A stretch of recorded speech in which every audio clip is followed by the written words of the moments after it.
이번 괴담은 일본 니찬 인상 깊었던 공포썰 몇 가지 소개인데요.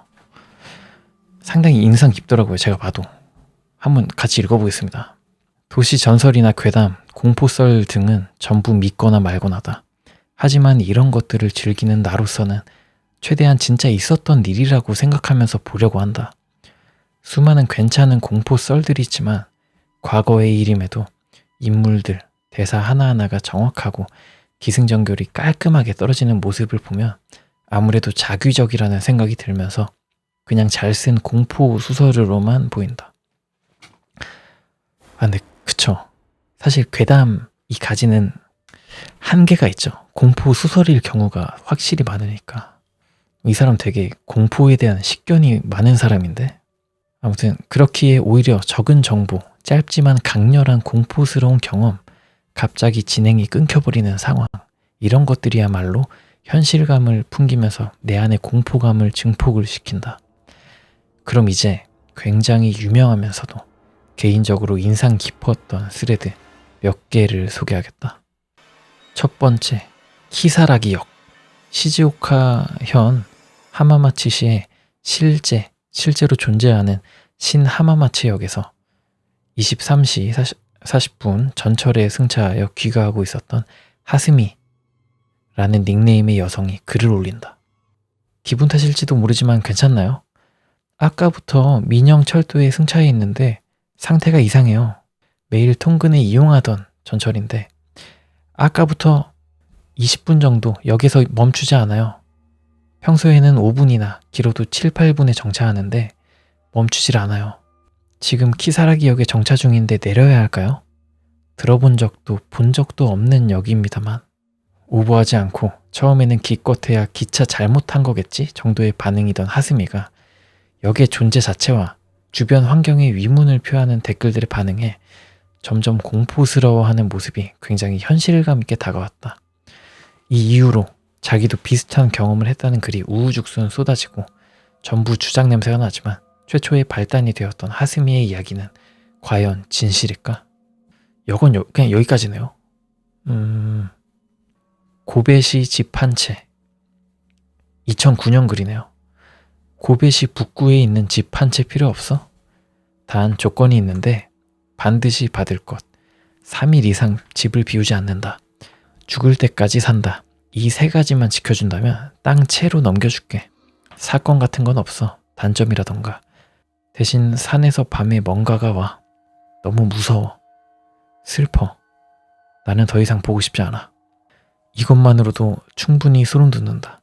하지만 당시에는 집을 준다는 말에도 별 관심을 못 끌고 묻혀버린 글이지만 무려 3년이나 지나서 한 글이 올라온다.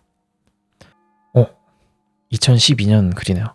최근 고베에 있는 단독주택으로 이사 왔는데 무서워. 외견은 그렇게 나쁘지 않고 공짜에다 꽤나 넓어서 살고 있긴 한데 밤이 되면 산에서 뭔가 알 수 없는 것이 와. 하지만 조건이 조건이기 때문에 결국 살지 않으면 안 되겠지? 라고 생각 중. 이게 주작이라면 누군가 이걸 쓰고 3년 뒤에 주작글 써야지 하고 한 거잖아요.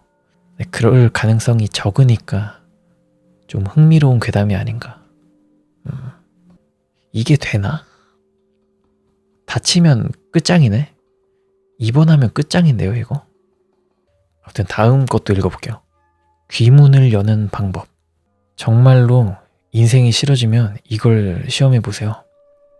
아키하바라역에서 히비야 선을 타서 가야바초 역에서 내리고 홈에서 하초보리 방면으로 가면 쇠창살 아래에 소금이 놓여 있으므로 그걸 발로 걷어 차십시오. 이외에도 4가지 역에 특정 위치에 앵마기용 소금의 위치를 알려주고 걷어 차라고 한다. 일 끝나고 심심하니까 좀 실시해볼게. 근데 진짜 소금이 있어서 쫄았어. 이거 진짜로 무슨 소금이야? 가르쳐줘. 다음날 해당 시간대 같은 위치에서 죽은 변사체의 뉴스가 올라온다. 그러니까 이게 소금을 걷어찬 위치에 변사체의 뉴스가 올라왔다. 그러니까 실제로 뉴스가 올라온 게 무서운 거잖아요. 실제로 뉴스가 올라왔는데 이런 글이 나중에 발견이 된 거니까. 그래서 이런 게 이 글쓴이는 소름 돋는 쓰레였다라고 하는 거죠. 다음 것도 읽어볼게요.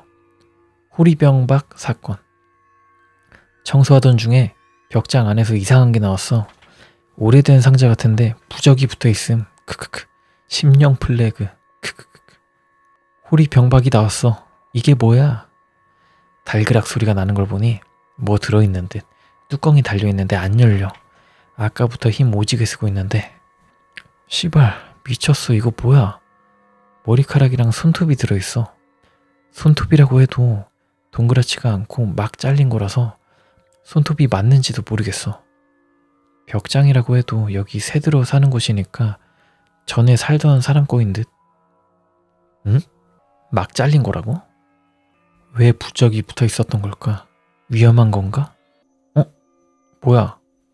이건 그 다른 사람이 갑자기 또 글을 썼네요. 간이 공양 방법을 알려줄 테니까 준비해. 컵 가득 물 준비하고 준비됐으면 말해. 승발청검 감열의 운명체중.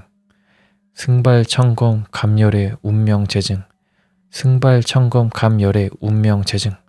이걸 3번 외워. 음독하면 되는 거지? 일단 했음. 바로 컵 안에 든 물을 마셔. 마셨어. 수고하셨습니다. 여기 이제 글의 끝인가 봐요. 해당 주문은 공양 같은 곳이 아닌 분신사바 같은 일종의 위험한 강령술. 얼마 뒤 무서워서 불렀다는 친구가 밖에 도착했다는 말을 끝으로 소식이 끊긴다. 근데 여기에 무섭다. 누가 뭐 하라고 해서 했더니 갑자기 수고하셨습니다. 사기친 것 마냥. 사기 맞죠? 예. 아무튼 여기까지가 그 괴담이었던 것 같아요. 공포썰이라고 해놓고 고르다 보니 실황 느낌의 글만 가져왔다. 엑기스만 뽑아와서 그렇지 실제로는 실시간으로 댓글로 대화하는 내용이 많아서 더욱 현장감이 든다. 다음에는 더 괜찮은 썰을 가져오겠다. 여기까지 이제 일본 니찬 인상 깊었던 공포썰 몇 가지 소개였습니다. 좀 나름 괜찮지 않나요? 그래도 짧고 괜찮은 괴담들이었던 것 같아요. 고베시 치판체. 이건 빌드업이 상당히 재밌는 괴담이었다. 본인이 한 건가? 본인이 자기 계정 살펴보다가 나 이런 거 올렸었지 하고 올린 건가? 그리고 귀문을 여는 방법. 이것도 진짜 이런 일이 일어난다면 소름이 돋겠죠. 예. 호리병박 사건. 이게 제일 무섭다. 그러니까 누가 되게 불길한 물건을 발견했는데 도움을 주겠다는 사람이 알려준 게 알고 보니까 분신사바 같은 강령술이야. 이런 거니까 진짜 찝찝하네요. 요거는 요 얘기는 재밌었고요. 일본 니찬 인상 깊었던 공포썰 몇 가지 소개였습니다. 재밌었네요. 자, 다음 괴담입니다. 다음 괴담은 역시 니찬 괴담. 정신병원에서 죽은 환자의 일기입니다. 아는 선배가 간호사로 일하던 정신병원에서 있었던 일이라고 합니다. 선배팀이 담당하던 노인 여성이 한 명 있었는데 몸의 상태가 갑자기 급격하게 안 좋아지면서 사망하고 말았다고 합니다. 정신병원에 있었지만 평소에 사교적으로도 밝았고 간호사나 주변 환자들과 사이도 좋았고 충분히 정상적인 대화가 가능했던 노인이라 왜 이 정신병원에 오래 있는지 모르겠다 라고 말하는 간호사가 있을 정도였다고 합니다. 정신병원에 오래 있었지만 가족이나 지인들의 면회가 전혀 없던 사람이라 선배가 대신해서 환자의 사물을 정리하던 중 한 권의 일기장을 발견했다고 합니다. 아무 생각 없이 메모장을 넘겨보니 매일 있었던 일이나 병원식 식단, 보고 싶은 TV 프로그램에 대한 메모 등 별것 없는 일상적인 내용들이 쓰여 있었다고 합니다. 오늘은 땡땡 간호사님과 산책을 나갔다. 변함없이 상냥한 사람이다. 내 이야기도 잘 들어줘서 마음이 편해졌다. 분수도 너무 아름다웠다. 뭐 이런 기록들도 있어서 선배는 조금 눈물이 나기도 했는데 계속 넘겨보다가 돌아가시기 바로 전날 쓴 내용을 본 선배는 전율했습니다. 그때까지 까만 볼펜으로 적혀있던 메모들이 그 페이지만 빨강이나 파랑 등 다른 색 볼펜들이 쓰였었고 문체는 매우 지저분했고 글자의 크기도 관성이 없었다고 합니다. 땡땡, 그러니까 선배의 풀네임 땡땡땡땡 씨는 전부터 날 싫어했던 모양인데 최근 들어 그게 노골적으로 드러나기 시작했다. 주사도 일부러 아프게 놓기도 하고 몸을 닦아주는 것도 너무 대충이다. 더 이상 참을 수 없다. 약 내용물도 의사에게 들키지 않도록 살짝 바꿔놓았다. 나는 알 수 있다. 항상 웃으며 날 무시하고 있다. 절대 용서할 수 없다. 죽어 시네 죽여버릴 거야. 상상으로 몇 번이고 연습했다. 분명 성공할 것이다. 내일 결행이다. 체열 시간에 목을 찌르고 그대로 옆으로 긋는다. 이것을 적는 것만으로도 마음이 편해진다. 오늘 밤은 잠들 수 없을 것 같다. 완전 미친 사람이네. 선배는 같은 병실에 있는 동료나 환자들에게 본인이 본 메모장으로 인해 동료를 감추느라 그 이후 어떤 행동을 했는지 기억나지 않는다고 했습니다. 메모장은 곧바로 쓰레기통에 버렸다고 합니다. 그리고 침대 교환을 하던 동료가 침대와 벽 사이 사각에서 가위를 발견했는데 다들 특별히 신경 쓰지 않는 눈치였다고 합니다. 선배를 제외하고는 말입니다. 이런 미친. 선배는 그 후 진심으로 퇴직을 고민했는데 결국에는 다른 병원으로의 전근을 결심했다고 합니다. 적어도 이 병실에는 두 번 다시 들어오고 싶지 않았던 선배는 건강 문제를 핑계로 전근을 요청하여 병동 업무에서도 빠졌다고 합니다. 당연한 말이지만 선배는 평소에 남에게 못되게 군 적이 단 한 번도 없었는데 오히려 환자가 자신에게 마음을 열어줬다고까지 생각을 했었다고 합니다. 본인이 실수한 것이 있나 다시 곰곰이 생각해봤지만 원망살 짓은 아무리 생각해도 한 적이 없었다고 했습니다. 선배는 지금 생각해도 전신의 털이 쭈뼛 서는 것 같다 라고 말했는데 특히 그 일기장에서의 마지막 말이 만약 내가 땡땡을 죽이기 전에 죽는다면 그것과의 거래 때문이겠지. 그때는 이 병원을 절대 가만두지 않을 거야. 특히 나를 이곳에 가둔 놈들까지 꼭 갈기 찢어버리겠다. 내가 죽는 건 단지 시작일 뿐이다. 뭐야? 악마 뭐 이런 거랑 계약을 했나? 자기 정신 속에서? 아무튼 뭐 이런 소름 끼치는 말이 적혀 있었다고 합니다. 선배가 이 정신병원에서 다른 병원으로 떠나면서 마지막으로 원장님을 만났는데 마지막으로 들었던 말이 있었다고 합니다. 땡땡씨, 전에 죽은 그 노인 그동안 꽤 봐왔었지? 사실 그 환자 가족들도 있어. 자세히 말해줄 순 없지만 그 여자는 절대 세상 밖으로 나가서는 안 될 사람이야. 그 노인의 가족들한테도 내가 얼마 전에 사망했다고 연락하니까 오히려 아주 안심하더라고. 여기까지 듣자 선배는 더 겁에 질리게 되었고 이후로 다른 병원으로 간 뒤에는 정신병원 쪽 업무는 다시는 보지 않고 있습니다. 아직까지는 선배나 저 정신병원에는 아무 일도 없다고 합니다. 여기까지였습니다. 여기까지 니창 괴담 정신병원에서 죽은 환자의 일기였습니다. 근데 여기서 궁금한 게 약간 좀 중의적인 내용인 것 같긴 한데 그 여자는 절대 세상 밖으로 나가서는 안 될 사람이다 라는 게 두 가지 뜻이 있잖아요. 첫 번째는 이 그 여자 노인이 나가면 이제 사람들한테 해를 끼칠 사람이라 나가면 안 된다. 뭐 이런 뜻일 수도 있고 아니면 이 가족들이 이 노인 여자를 정신병원에다가 돈을 주고 감금을 시킨 걸 수도 있으니까 그래서 나가서는 안 될 사람이라고 했을 수도 있잖아요. 그 두 가지 경우의 수가 있는데 근데 아무래도 제 생각에는 이 노인이 그냥 위험한 사람인 것 같아요. 약간 피해망상도 있고 한 걸 보니까 조현병도 있는 것 같고 그것과의 거래 죽는 건 시작일 뿐이다. 이런 식의 약간 말도 안 되는 망상을 하는 걸 보니까 아무래도 좀 심한 피해 망상, 조현병 뭐 이런 게 있으셔서 이런 게 아닌가 뭐 그런 생각이 드네요. 다행입니다. 오컬트적인 뭔가가 아니라서 아무 일도 없는 거겠죠. 예. 그리고 또 이런 거 보면 좀 마음이 좀 아파요. 이게 가족들이 힘든 병들이잖아요. 그런 병을 떠안는 거를 사회적으로 강제할 수가 없으니까 그래서 사람들이 막 강제로 누군가를 정신병원에 보내고 하는 건데 그런 게 사실 누가 옳다 그르다가 아니라 그냥 불편한 진실이라고 해야 되나 사회에 이런 사람을 그냥 둘 수 없잖아요. 사실 정신병원에 둬야 되니까 아무튼 뭐 이런 다양한 생각을 하게 하는 씁쓸한 괴담인 것 같습니다. 정신병원 쪽 일하는 건 진짜 힘들겠다. 좀 마음이 정말 단단해야 할 수 있을 것 같아. 아무튼 뭐 그렇습니다. 정신병원에서 죽은 환자의 일기 괴담이었습니다. 이번에 읽어볼 괴담은 일상에서 경험한 이상한 일 시리즈입니다. 한번 읽어볼까요? 재밌어 보이던데.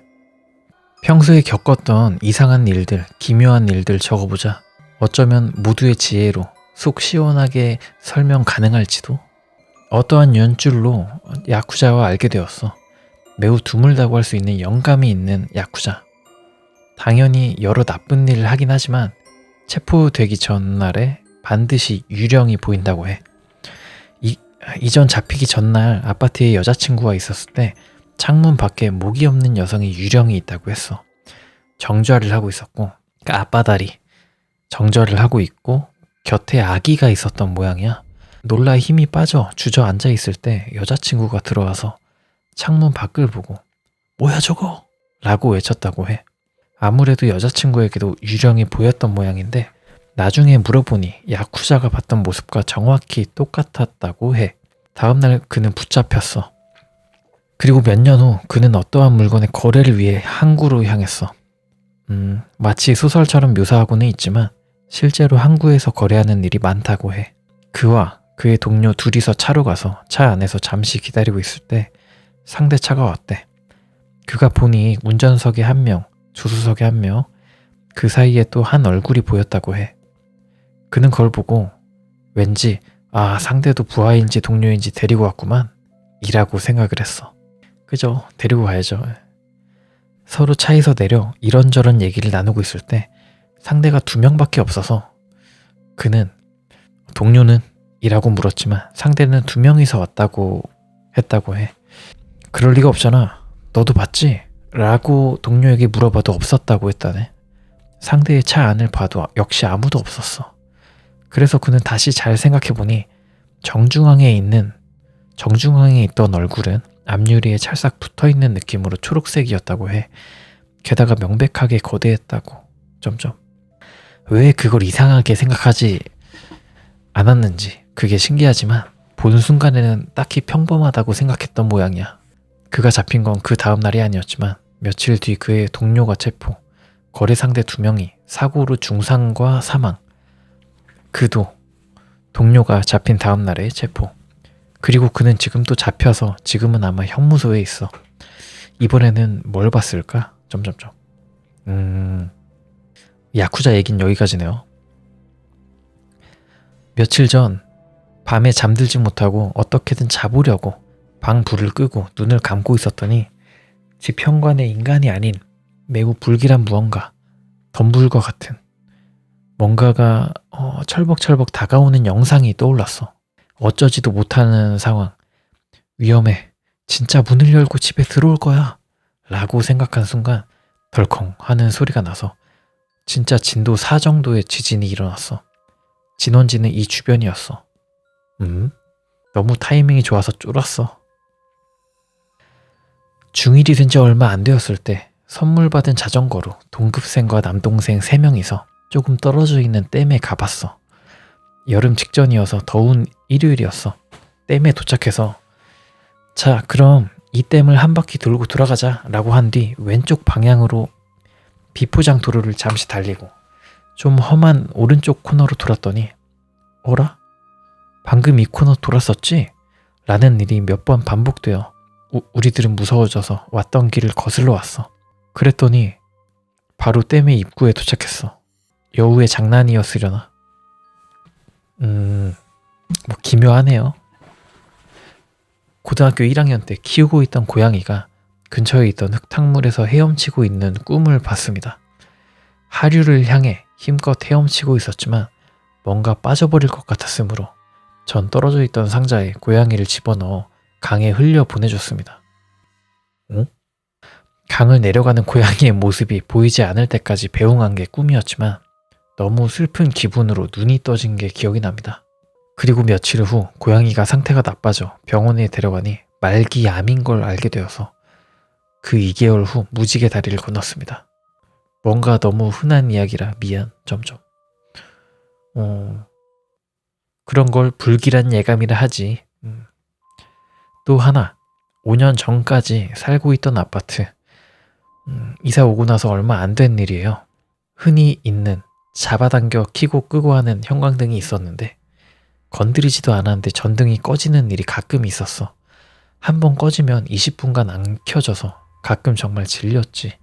이러한 일이 계속 일어나서 또 한번 꺼졌을 때 그만했으면 좋겠는데 라고 중얼거리니 바로 켜졌어. 뭐야. 다음번에도 꺼졌을 때도 그만해 라고 하니 바로 켜졌어. 말을 잘 듣네. 그 이후로는 이사할 때까지 이러한 현상은 안 일어났어. 실은 리모컨으로 조작 가능한 형광등으로 누군가에게 감시당하고 있었다 라는 등의 경우였을지도 모르지만 솔직히 만약 그렇다면 유령인 편이 좋다고 생각하니까 별로 깊이 생각 안 하려 해. 뭐야? 신기하네. 2001년 가을. 아니, 이거 2005년 글이야? 엄청 옛날 글이네 이거. 뭐야, 진짜 개 옛날이잖아. 23년 전 글이야. 2001년 가을, 감기에 걸려 오한이 나서 오쿠보에 있는 병원에 가기 위해 전철에 타서 손잡이를 잡고 있었어. 그런데 머리가 울리듯이 아파서 눈을 감고 미간에 힘을 주며 견뎠었어. 그때 기억이 갑자기 끊겨 정신을 차리니 저녁이었고 주변은 낯선 경치, 산 적 없는 옷을 입고 있었고 머리를 염색한 적이 없었지만 머리가 갈색이 되어 있었어. 패닉 상태에 빠져 근처 라면집에 들어가 여기 어디냐고 물어봤어. 오사카시의 후쿠시마역 근처. 오쿠보와 상당히 먼 곳이었고 시간이 1년 가까이 지나 있었어. 핸드폰 기종도 바뀌어 있었고 주소록에는 마라든지 히라든지 한 글자로 저장된 번호가 10개 정도 있었고 지인이나 집 번호가 없었어. 나는 왠지 모르는 그 번호가 무서워서 강에 버렸어. 경찰에서 집으로 연락을 넣었어. 뭐야? 가족도 패닉에 빠져 있었어. 나에 대한 수색장이 나와 있었어. 아무튼 돌아가서 지금도 한 달에 한 번 정신병원에 다니고 있어. 일은 원래 회사에 돌아갈 수가 없어서 지금은 파견직을 하고 있어. 와, 뭐야? 아무튼 신기하네요. 초등학생 때 초능력에 빠져 있어서 책상 서랍에 계산기를 넣어서 뚜껑에 손을 대 777, 777, 777 이라고 계속 되뇌었어. 서랍에서 계산기를 꺼내보니 777이 표시되어 있었어. 한 번밖에 안 됐어. 뭐야 이거? 미친 초능력. 오늘 알람 시계가 울기 전에 일어나서 멍하니 휴대전화를 만지고 있었는데 갑자기 야! 라면 목 뒤쪽을 맞았어. 남자 목소리여서 정말 깜짝 놀랐어. 뭐야? 잠에서 덜 깼네 이 사람은. 남편은 출근해서 혼자였기 때문에 도둑이라도 들었다고 생각을 해서 한순간 심장이 멈추는 줄 알았어. 펄쩍 뛴 뒤 주변을 둘러보니 아무도 없었어. 있었다면 지금 인터넷 못하고 있었겠지만 말이야. 없는 게 더 무섭네. 아무튼 1편이었고 2편이 있습니다. 자, 일상에서 경험한 이상한 일 2. 중학교 때 학교에 가기 싫어서 통학로를 걸으면서 화산이라도 터져서 소란이라도 일어나면 좋을 텐데 라고 생각했어. 학교에 도착하니 화산이 터져서 학교 정원에 조금 화산재가 내렸어. 일본 무섭네. 방금 여친을 집까지 데려다주고 집에 돌아가고 있었더니 인적 드문 단지 안쪽에서 불꽃이 보였어. 난 차 안이었는데 확실히 보였어. 둘이서 예쁜 애라고 말하고 자세히 보니 거기에는 아무도 없었어. 그대로 우리는 아무 말 없이 돌아왔어. 그래서 모른 척 해야죠. 뭐지? 도깨비불인가? 초등학생 때 나는 아파트에 살고 있었고 엄마에게 부탁받아서 광고인지 회란판인지 뭔지를 다른 집에 건네주러 갔어. 후딱 우편함에 넣고 집에 돌아가려고 했는데 문을 열어보니 거긴 누가 봐도 우리 집이 아니었어. 하지만 집 번호를 확인해 보니 역시 우리 집. 하지만 조금 걱정이 돼서 혹시 몰라 저기요 라고 말해보니 낯선 더벅머리 아저씨가 당연한 듯 네 하고 나왔어. 쫄아서 잘못 왔습니다 하고 문을 닫았지만 다시 번호를 확인해 봤는데 역시 우리 집. 뭐지? 적혀있는 성도 우리 집 성. 옆집도 내 옆집과 같았어. 어라? 라고 생각해 조심스럽게 문을 열어보니 우리 집 풍경으로 돌아와 있었어. 더벅머리 아저씨도 없었어. 그게 18년 동안 살면서 유일하게 겪은 이상한 체험. 네, 초등학생 때 일이니까 다른 집 간 거 착각한 거 아닐까요? 엘리베이터에 타서 8층을 눌렀어. 뒤에 있던 사람이 3층을 눌렀어. 3층에 도착했지만 아무도 안 내렸어. 이상하다고 생각해 뒤로 돌아보니 아무도 없었어. 무서워서 풍속점, 그러니까 성매매 업소에 가는 걸 그만두었습니다. 일부는 어느 정도 제한은 걸어두었지만 합법이에요? 지금은 아닐 텐데.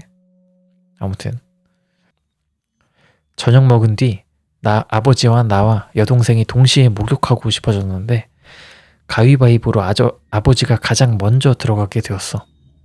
다음에 들어갈 사람을 정하려고 나와 여동생이 가위바위보를 하고 있었는데 여동생 휴대폰에 메일이 왔어. 목욕탕 들어가도 돼. 처음 보는 번호로부터. 뭐요? 이건 너무 충격인데? 아버지가 휴대폰을 바꿨지만 번호를 까먹고 안 알려준 건가? 그렇다 해도 목욕 끝내는 거 빠르네 라는 이야기를 하며 목욕탕에 향하니 아직 아버지가 들어가 있었어. 아버지에게 메일 보냈어? 라고 물어봤지만 목욕탕에서 보낼 리가 없지.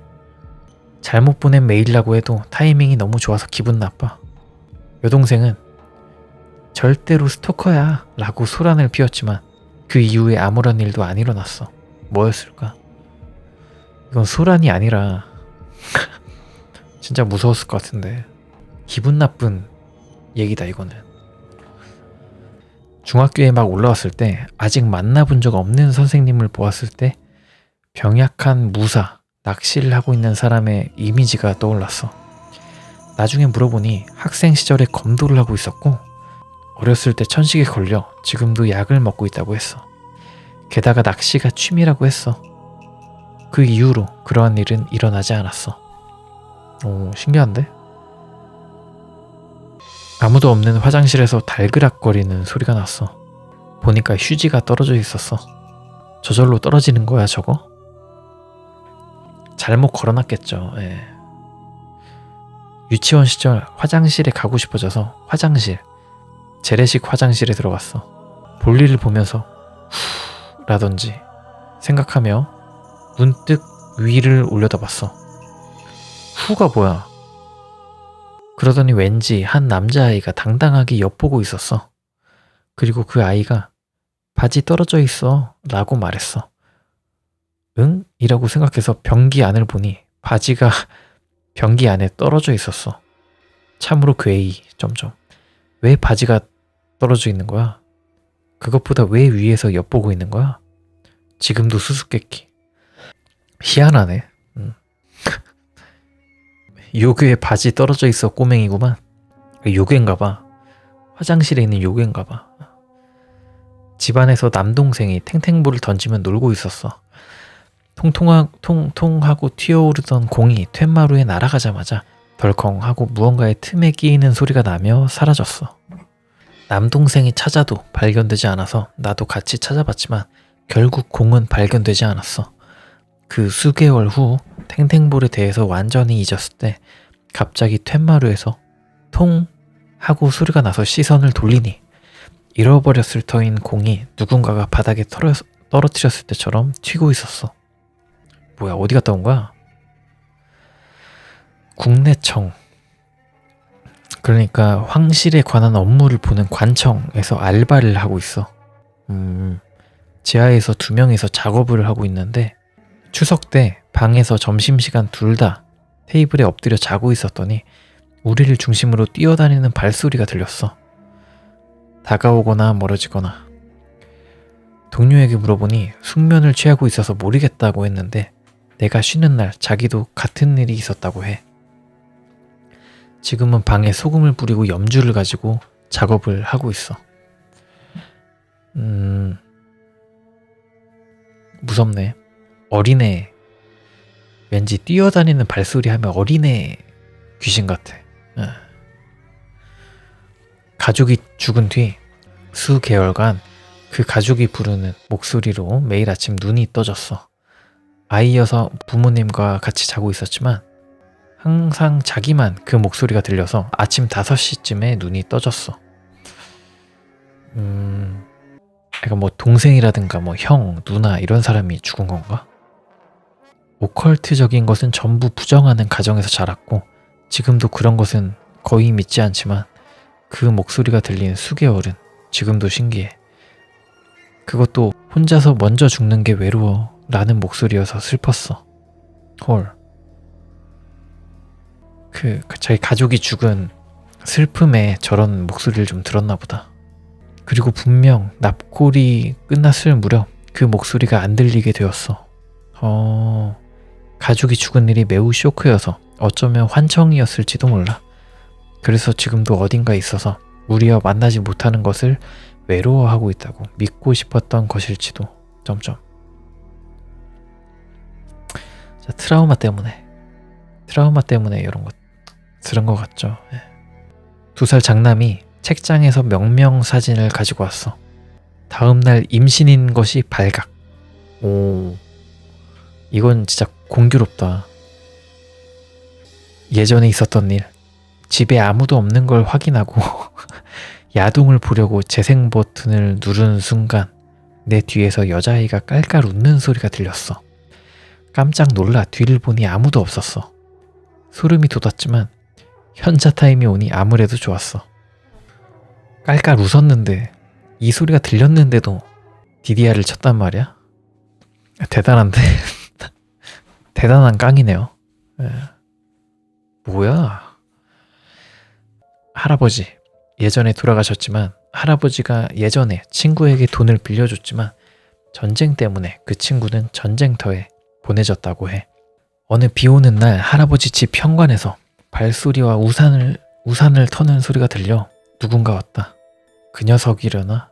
라고 생각해서 현관에 갔지만 아무도 없었다고 해. 얼마 안 지나 그 친구가 전사를 했다는, 죽었다는 소식을 들었는데 죽은 날이 그 비 오는 그때였다고 해. 돈을 못 돌려준 게 마음에 걸렸겠지. 할아버지가 이렇게 말을 했나 보네요. 슬프다. 이런 거 좀 좋아해요. 죽고 나서 산 사람을 찾아오는 이제 친구라든가 가족이라든가 뭐 이런 이야기. 좀 가슴이 따뜻해지는 느낌?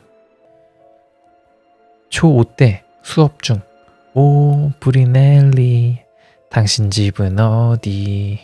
라는 노래를 머릿속에서 부르고 있었는데 갑자기 선생님이 집은 어디? 라며 부르기 시작했어. 근데 이런 일은 자주 있죠.